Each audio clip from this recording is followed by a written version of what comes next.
And I'd like to share with you a poem that just came to me this Easter weekend, and it's from a perspective of somebody a bit different. I won't keep you guessing for long, but here it goes.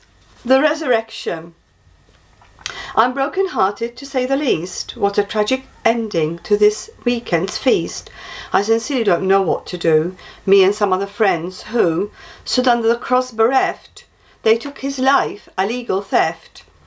His mother's shrieks pierced my heart. I stood there beside her to impart a bit of support how I can. As did another friend, a man called John. He stood with us there.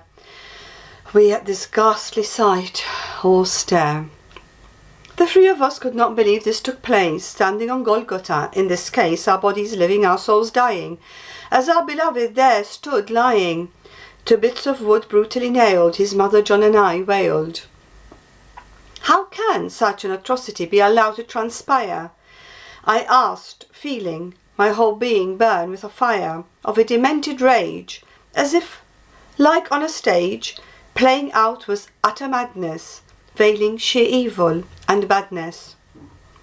His mother I had to prop up time and again, as she would faint constantly at the sight of him whom was her dearly beloved most precious son, whom she loved more than her own self, mutilated, murdered, body bloody red. Of this you know, you've seen and read. I, younger than her, by far stayed strong, knowing we had done nothing wrong, and neither had my dearly beloved Yeshua, my soul mate, my best friend. In my heart a deep hollow hole, in it an indescribable grief arrogantly took hold, yet my mind remembered what he had told. On many a sunny day as he walked, looking compassionately at the people as he talked, saying that nobody and nothing the spirit can kill, although it they can poison and with evil fill. The spirit of a good person is strong and filled with compassion, love, kindness, when this is willed. The body like a temple is, I recall him saying, filled with the essence of my Father, relaying the message that its inside cannot be destroyed, although its outer structure could be deployed to uses other than living healthily, simply, sanely. It is indestructible, immortal, is his message mainly.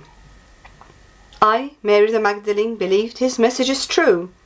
I not only believed them, but inside of me knew they were truth uttered by a great prophet, a great man. As the Son of God, he had said he can resurrect his body after it's been mutilated, its varying bits desecrated, cremated. Not only that, he had also said that as he had done, so can everyone, which includes me and you, and all who believe his words true. None of us could sleep that night.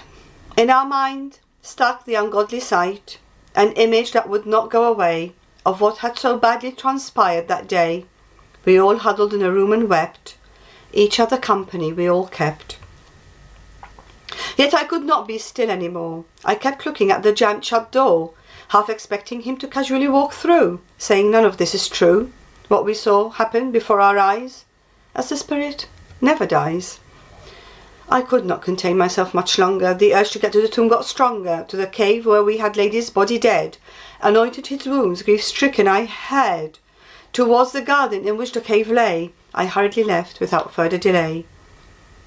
It was very early morn. The day had just about been born.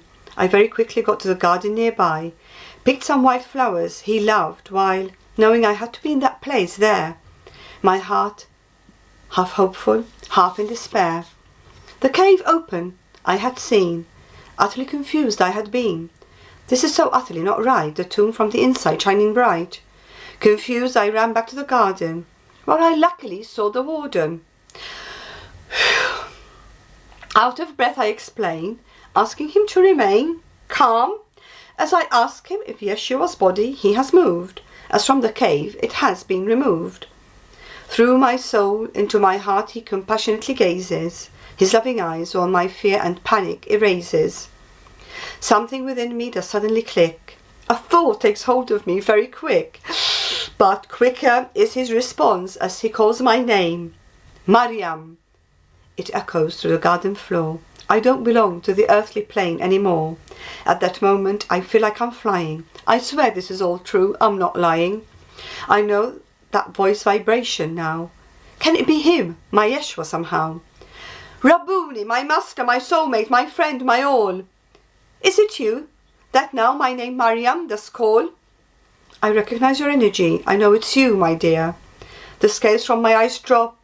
I can see loud and clear. After all, you are not dead. Alive, living, you are instead.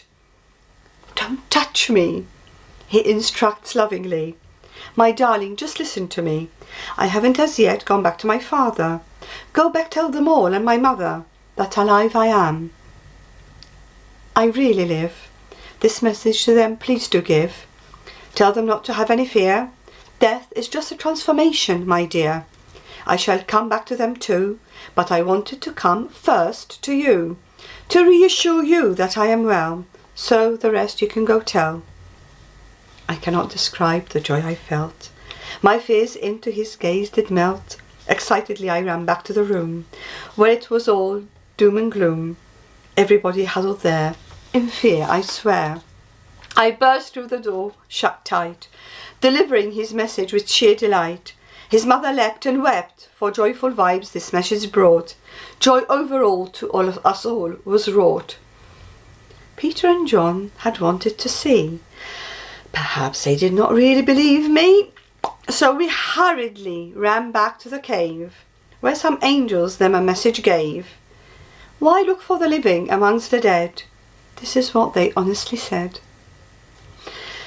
In my heart that day I knew there were not many, only a few, who my intimate knowing of him had shared, embraced his message wholly had dared.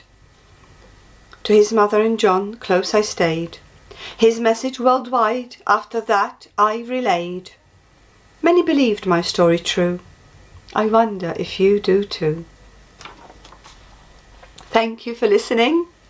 May the long-time sun shine upon you, all love surround you, and the pure light within you guide your way on, guide your way on. Namaste.